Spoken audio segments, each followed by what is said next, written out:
Magandang araw po sa ating lahat. Magandang araw po lalong-lalo na sa ating Panginoon. Ako nga po pala si John Robby Medina at ngayong araw po, January 21, 2025, araw ng Martes, ay samahan ninyo akong pag-aralan at unawain ang mga salita ng ating Panginoon. Ang pamagat po ng ating devotion ngayong araw ay ano ang kahalagahan ng pagbabasa ng salita ng Diyos? Authority of the Scripture. At ang paksa po natin ay magmumula sa 2 Timothy chapter 3 verse 16. Sinasabi rito, all Scripture is breathed out by God and profitable for teaching, for reproof, for correction, and for training in righteousness. O sa Tagalog naman po, ang lahat ng mga kasulatan ay kinasihan ng Diyos at mapapakinabangan sa pagtuturo, sa pagsaway, pagtutuwid, at sa pagsasanay sa katuwiran.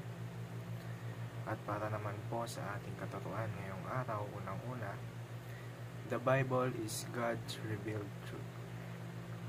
Lahat po ng nasa Biblia ay pawang katotohanan na kailangan natin sa ating buhay, na kailangan nating malaman, na kailangan nating ma-realize, na kailangan natin sundin. Ganun po ka-crucial ang Biblia sa ating buhay. Sa ikalawa, disbelieving the Bible is disbelieving God. Kapag hindi ka naniwala sa Bible, para mo na rin sinabing wala kang Diyos, walang Panginoon sa buhay mo. Dahil yung Biblia kasi, yun yung written word of God. Wala mismo sa Diyos yan. Inspired written word of God. Kumbaga, gumamit siya ng mga tao na magsusulat ng kanyang mga salita. At ikatlo, disobeying the Bible is disobeying God.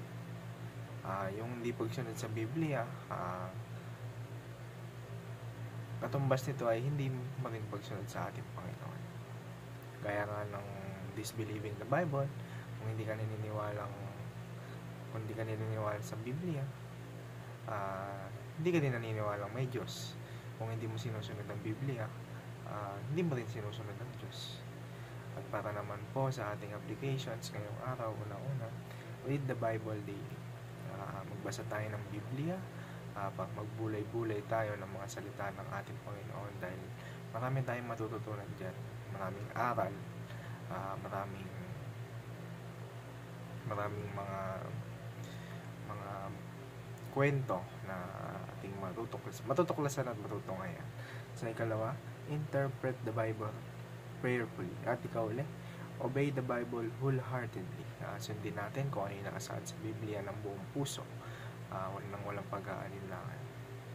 At yun lamang po, at para tapusin po ang ating devotion, samahan niyo ako sa isang maikling panalangin. Heavenly Father, thank you for giving us your word. The Bible is your truth revealed to guide us.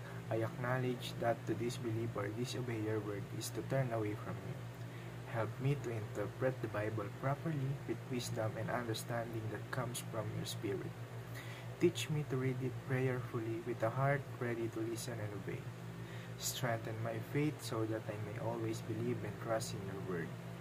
May my life reflect obedience to your will, bringing glory to your name. Lead me daily in living out the truth of your word. In Jesus' name, Amen. Yun lamang po sa araw na to. Maraming salamat po sa inyong pagsama sa akin sa ating ginagawang daily devotion. God bless us all.